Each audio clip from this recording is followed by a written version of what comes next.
Welcome, Albert. Thank you, Madam Toastmaster and fellow Toastmasters. I think cooking is a necessary evil. No, I'm not talking about going vegan or switching to a plant-based diet. I'm talking about the inconvenience of having to do groceries, prep the ingredients, doing the dishes, throwing the trash day in and day out. In other words, I don't like to cook. It's a bit of an understatement to say I lived a sheltered life. Back in the Philippines, growing up, if you lived in a city, you'd have maids doing all the chores for you. I had an awesome nanny who made delicious foods every day, and there was a new restaurant opening all the time. So when I moved to the US as a teenager, let's just say my food options were limited. Takeout, TV dinners, and the microwave became my best friends. And to the shame of my Asian heritage, I didn't even know how to make rice. In college, though, as a means of survival, I bought myself a cookbook and I tried to learn the basics, like how to chop onions without crying and how to handle poultry. So my repertoire expanded beyond instant ramen.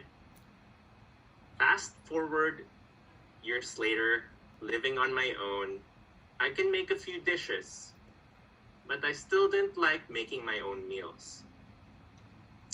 A few years ago, the Instant Pot went on sale on Amazon Prime Day, which, by the way, is happening right now. I don't know about you, but when I heard Instant Pot, I was like, put everything in the pot and it'll cook itself, right? In video game terminology, we call this min-maxing, or minimum effort, maximum reward.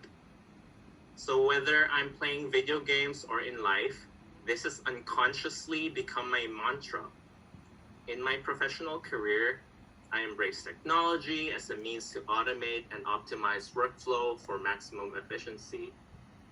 So I thought the Instant Pot would do the same. And so for my first dish, I wanted to make congee, which is a Chinese rice porridge. I'm one of those guys who doesn't like reading manuals or looking up recipes. If you gave me an IKEA furniture, I'll just I'll just figure it out with my hands. In this case, I thought I could just eyeball it. So I put some rice, added some water, threw in some meat and veggies. And I was going to take a shower, so I let it pressure cook for 10 minutes. Let's just say when I got out of the shower, the Instant Pot indicator said it was burnt. Burnt? That can't be right. How can you burn soup? So I opened the lid, mixed everything in, and tried it again. A few minutes later, the burnt indicator went up again, and the soup had a funny smell. Turns out, the bottom of the pot had crispy, burnt rice. I guess in this instance, I should have read the manual. I should have looked up a recipe. But I guess my distaste for recipes stemmed up from my upbringing. All my life, I was told I had to be an honor student, I had to get into a good school, I had to get married, get a mortgage, have successful children. Well, my parents wanted me to be a nurse or work in finance, but I deviated and I wanted to pursue writing. That wasn't the script or recipe that I wanted to follow in my life. That wasn't the denouement I wanted in my life. Still, I'd have to agree that recipes are helpful, but you have to make it your own. There's creativity and fun in changing things up.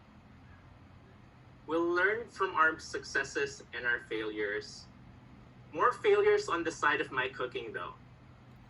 But hey, now at least I have new stories to tell. Back to you, Madam Toastmaster.